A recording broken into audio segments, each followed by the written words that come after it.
কলকাতা বন্দরে নেমে গাড়ি করে এলেন আমাদের এই রাইটার্স বিল্ডিং এ, যেখানে জ্যোতিবাবু বসতেন। এসে মুখ্যমন্ত্রীকে গোলাপ দিয়ে আবার চলে গেলেন যে তুমি আচ্ছা কাজ করেছো, কারণ 34 বছরে এই কমিউনিস্টদের তুমি ভারতবর্ষে হেলিয়ে দিতে পেরেছো।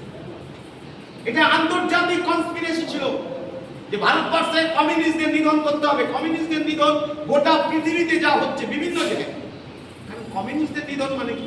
কমিউনিস্ট পার্টি হচ্ছে গরিব, শ্রমজীবী, খেটে খাওয়া মানুষের সুখ দুঃখের সাথে। কমিউনিস্ট পার্টির মূল লক্ষ্যই হলো মানুষের চোখের জল মেছানো। বামপন্থা, বামপন্থার পুনরুত্থানের কথা এবারে সেলিম সাহেব কালকেও বলে গেল আমাদের। এবারে আমরা কি বলছি? আমরা নওশাদ সিদ্দিকী কি ডাক দিয়েছি যে বামপন্থার হাত যদি না আমরা ধরতে পারি তাহলে আমরা আমাদের গোটা রাজ্যকে বাঁচাতে পারবো না, রাজ্যের মানুষকে বাঁচাতে পারবো না। এটা পরীক্ষিত হয়ে গেল। আজকে মমতা ব্যানার্জি 1998 সালে পশ্চিমবাংলায় আজকে বলুন তো এই বাগনানে, যে বাগনানে আমরা দাঁড়িয়ে আছি, এই বাগনানে তৃণমূল বিজেপি বলে আলাদা কিছু আছে?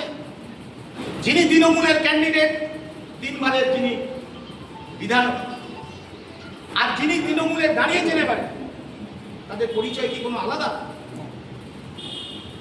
তোলাবাজি করে খাওয়ার জন্য দুটো প্রতীককে আলাদা করে দিয়েছে। আজকে হিন্দু সংহতির নাম করে গোটা বাগনানে কিভাবে মানুষের মধ্যে ধর্মীয় উন্মাদনা, হিংসা তৈরি করা হচ্ছে।